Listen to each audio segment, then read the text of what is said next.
Radio Classique, les invités culture de Patrick Poivre d'Arvor. Donc, puisque c'est lundi, il y aura un Guy Boyer, un petit Guy Boyer qui va sortir de Paris quand même un peu, pas très loin, mais quand même. Qui a mis ses bottes ce matin dans la neige de Port-Royal des Champs, au fin fond là de la vallée de Chevreuse. Je suis allé voir une exposition de dessins français du XVIIe siècle. Bon. Vous nous direz ce qu'il faut en penser. Élodie Fondacci, elle, est allée un peu moins au théâtre des Jazets pour aller voir Tourguenieff. Oui, qui fait partir jusqu'à la Russie du 19e siècle, une pièce effectivement de Tourguenieff qui s'appelle Un mois à la campagne et qui est d'une grande finesse, c'est absolument magnifique. Catherine Lara est partie en tournée, elle chante, elle joue, et son album est désormais présent depuis maintenant le début du mois. Il s'appelle Beau, c'est un voyage musical que je vous recommande grandement. On en parle dans quelques instants. Et auparavant, on parlait un petit peu politique avec un livre de Frédéric Lefebvre, qui est un pavé dans la mare, publié chez Michel Lafon, qui s'appelle Chaos. Histoire secrète de la guerre des droites. Et c'est vrai que quand on vous lit, on a vraiment l'impression que toutes ces séries télévisées, qu'elles soient américaines ou françaises, du Baron Noir ou de House of Cards, c'est du pipi de chat à côté de ce que vous avez vécu, vous, à l'intérieur de la droite française. Mais je crois que les citoyens le sentent, ils perçoivent cette brutalité du monde politique. Et j'ai voulu leur faire partager, parce que je vis depuis maintenant près de 30 ans, puisque moi je me suis engagé très jeune en politique. J'ai été un peu magnétisé par Nicolas Sarkozy. Il a ce charisme et j'ai cru... Vous faisiez partie de ce qu'on appelait la firme, c'est-à-dire les 5-6 qui étaient autour de lui, qui l'ont aidé, disons, de 2005 à 2007 à prendre le pouvoir. On a porté il y a un film d'ailleurs qui était sorti, La Conquête, qui racontait tout ça. Et puis ensuite, il y a le pouvoir lui-même. Et le pouvoir lui-même, alors tout le monde le dit, le pouvoir rend fou.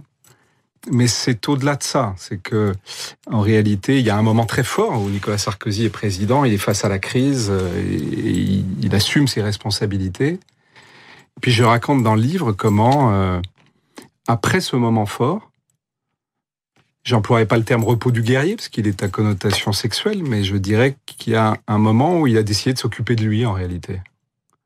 Alors, il s'est occupé de son corps, il s'est occupé de son esprit, et il a un peu oublié les citoyens. Et il a oublié apparemment ses amis. Et ses amis, quelques-uns de ses amis en tout cas. Beaucoup de ses amis. C'est lui qui un jour ne vous parle plus du tout. Comment ça s'est passé ? C'est très particulier parce que les gens imaginent que la rupture entre nous est assez récente. Et en fait, je raconte dans le livre que la conquête du pouvoir, 2007, s'est faite dans la douleur. Tout le monde se souvient, le départ de Cécilia. Et ça a été un moment très dur pour Nicolas, d'ailleurs, parce que c'était le moment le plus heureux de sa vie. Il était élu président, et en même temps, c'était le moment le plus douloureux de sa vie, puisque personnel, sa femme le quittait. Et au lieu d'en tirer beaucoup d'humanité, je crois qu'il a voulu effacer tous ceux qui l'ont connu dans ces moments difficiles, en fait. Et c'est Yasmina Reza qui résumait ça assez bien en disant tous ceux qui ont vu le prince un genou à terre, pour tous ceux qui ont vu le prince un genou à terre, ce seront les mines de sel. Et finalement, c'est ce que nous avons vécu. Mais j'étais assez bête pour le lui pardonner, ça, à l'époque, parce que je voyais bien la souffrance qu'il y avait. Et vous lui avez reparlé, quand même. Oui, bien sûr, on s'est reparlé. Ensuite, j'étais député, je l'ai beaucoup exaspéré parce que j'avais pris ma liberté. Vous preniez des prises de position parfois un petit peu iconoclastes. Par exemple, quand j'avais fait voter le droit de vote, pas le droit de vote pour les étrangers, au contraire, la possibilité pour les étrangers en situation illégale de se faire régulariser leur situation pour des motifs de travail. Il était grimpé au rideau. C'était pas dans l'ADN de son parti. Hein. Il était assez hystérique contre ça. Bon, il y a eu beaucoup Et du coup, là, à ce moment-là, il a dit, Frédéric, puisqu'il veut, c'est sa phrase, il avait dit ça à Pierre Charon, puisqu'il veut mordre, je vais le faire mordre pour moi plutôt que contre moi. En réalité, il s'était imaginé que cette liberté que j'exerçais pleinement, je le faisais contre lui. C'est cette forme de narcissisme où, en fait, un personnage comme Nicolas Sarkozy ne pouvait pas imaginer qu'en fait, on puisse faire les choses pour le pays, pour ce qu'on croit, pour ses convictions. C'était obligatoirement une vengeance contre lui. Alors, vous quittez Nicolas Sarkozy et vous tombez dans les bras de François Fillon, qui était pas vraiment son ami et qui a pourtant été pendant quand même 5 ans son Premier ministre. Oui, alors, il a été mon Premier ministre aussi quand j'étais au gouvernement. Non, dans les bras de François Fillon, je dirais pas ça, parce qu'on s'est jamais beaucoup apprécié avec François Fillon. Et sous le parapluie, alors. Voilà, c'est plutôt ça. Et en réalité, c'est ce qui a provoqué quelques remous. J'ai décidé, et je l'ai dit, de voter Emmanuel Macron dès le premier tour de la présidentielle. J'ai ensuite, le 8 juin... Il n'y en avait pas beaucoup dans votre camp qui avait fait ce choix-là. Il n'y en avait pas beaucoup, mais en tout cas, il n'y en avait pas beaucoup qui le disaient. J'ai plus que claqué la porte, ouvert d'autres portes, mais j'ai quitté les Républicains le 8 juin. Et ça a été très douloureux, je le raconte dans le livre. Quand j'ai écrit cette lettre à Laurent Wauquiez à l'époque, puisqu'il était le président par intérim, c'est une lettre qui m'a arraché des larmes, parce que quand vous vous engagez dans une famille, quand vous la quittez, c'est douloureux, mais elle avait un peu trop pris, cette famille, l'odeur et la définition sicilienne du terme. C'est-à-dire que à chaque fois que je votais pour le pays, on me reprochait de ne pas défendre le parti.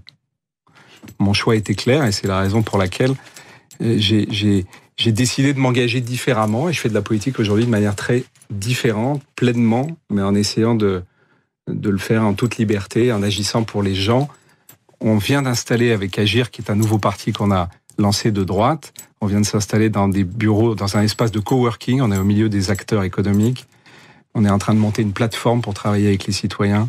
Et vous avez l'air de vous en sentir mieux, non ? Beaucoup mieux. Ouais. Ouais. Le livre s'appelle Chaos, Histoire secrète de la guerre des droites, et publié chez Michel Lafon.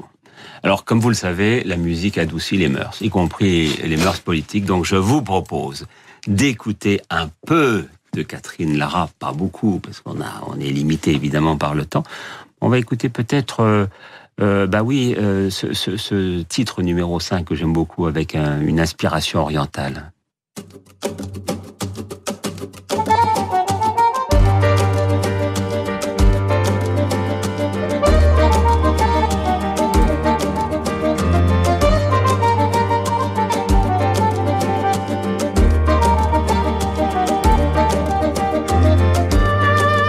On est dans l'idée, Catherine Lara, bonsoir d'abord.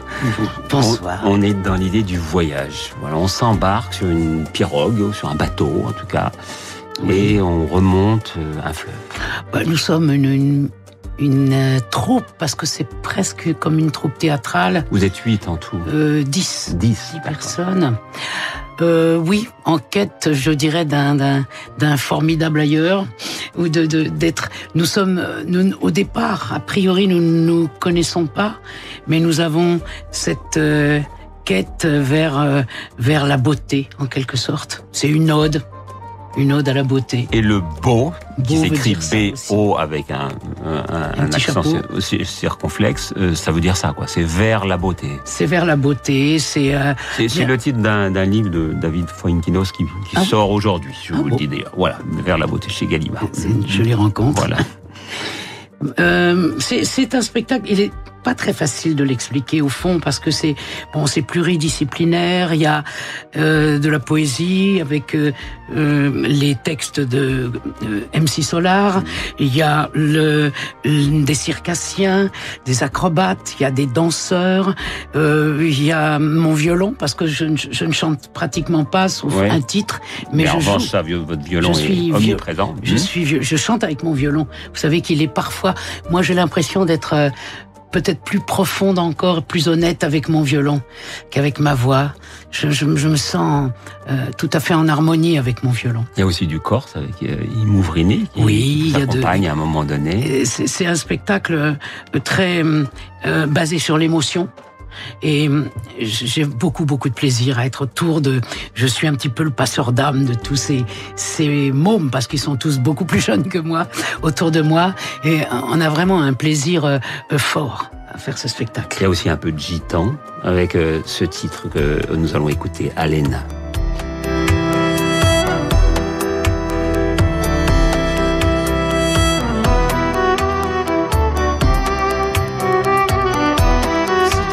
modeste. Ouais, c'est plus très, que ça peut gitan. être, ça peut être klezmer, ça peut être. Moi, j'aime la musique du monde. Je voulais pas me contenter que de ma petite gamme, do, ré, mi, fa, sol, la, si, do. Il y a des gammes plus riches que la nôtre encore, et j'ai trouvé ça assez fascinant de m'inspirer de toutes les musiques du monde. Il y a du doudouk, il y a des instruments, il y a du violon chinois, il y a de tout ce qui peut me nourrir de ces musiques qui sont pleines de richesse. Alors l'album est sorti il y a très peu de temps, là, oui. début mars, et puis depuis le 8 mars et jusqu'au 15 avril, on peut Nous sommes au théâtre du 13e art, d'un très joli théâtre, tout nouveau. Et j'y ai vu il n'y a pas longtemps James Thierry, qui était un spectacle absolument sublime. Et je vous invite à venir nous retrouver. On passe, c'est court. J'aime bien les spectacles un peu courts, moi. 1h20. Voilà, ouais. C'est pas trop long. C'est juste le temps d'essayer de demander aux autres une attention émotionnelle. Eh ben, on sera là. Et on ira aussi au Théâtre des Josets, puisque dans quelques instants, Elodie Fondacci va nous parler de ce théâtre-là. Merci beaucoup.